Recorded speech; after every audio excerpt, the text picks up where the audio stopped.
want you to truly understand what conditions are like on the ground at the border.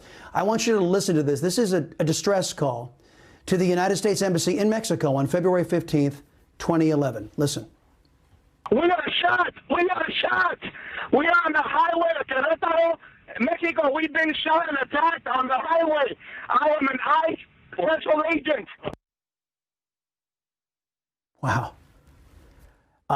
That there was ICE Special Agent Victor Avila. Now, folks, I don't want to read too much into what we just heard, but I think it's fair of this analyst to say they were in trouble. They were in big, big trouble. You guys have heard me talk about this crisis at the southern border as being a congressionally caused crisis. Well, it has been. Those who allegedly represent you in the Congress, they have allowed our laws to go unenforced, resulting in millions upon millions of illegal aliens getting trespassed into these United States. The panic you just heard there in that soundbite was caused by members of your elected government in Washington, D.C., both Republicans and Democrats. I want to bring on ICE Special Agent Victor Avila, his partner during that incident that you folks just heard, Jaime Zapata. He paid with his life. First off, welcome to the Chris Salcedo Show, Mr. Avila. I appreciate you being here. Can you tell the folks what was going on during that recording? That was an ambush by the Zetas cartel. And that's the call that I made to the U.S. Embassy right after about 90 rounds were shot at us on a Highway 57 on our way back to Mexico City while we were there on assignment. And like you said, Special Agent Jaime Zapata tragically lost his life. I miraculously survived, and I'm here by the grace of God.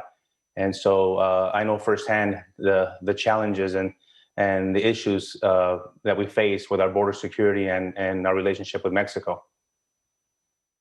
Yeah. You know what happened during the Obama years on that border. You know the setup and how we had to deal with that during the Trump years, how he supported and published coming into the United States from the Northern Triangle countries, from all over the globe, come one, come all, with these policies of his. President Trump put a stop to it. Now you have Obama's vice president, slated anyway, according to a lot of folks out there, slated to take over. What is your biggest fear about Mr. Biden coming in to the Oval Office? What is your biggest fear, sir?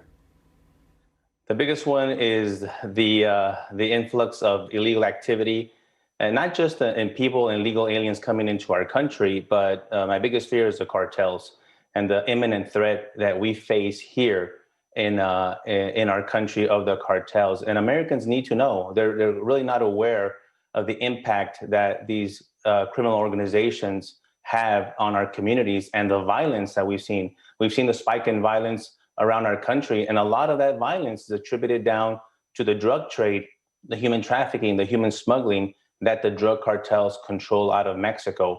That's the number one thing. And also the dangers that we face in losing the protections of our sovereignty. You know, a lot of people have forgotten that we're a sovereign country with laws. The laws that are in the books now and were there under the Obama-Biden administration are the same. It's the interpretation of those laws that scare me. For example, the asylum laws and how lax that'll be again. And as we're starting to see these caravans coming over to our border because they know that under a Biden administration, they're not going to be enforced.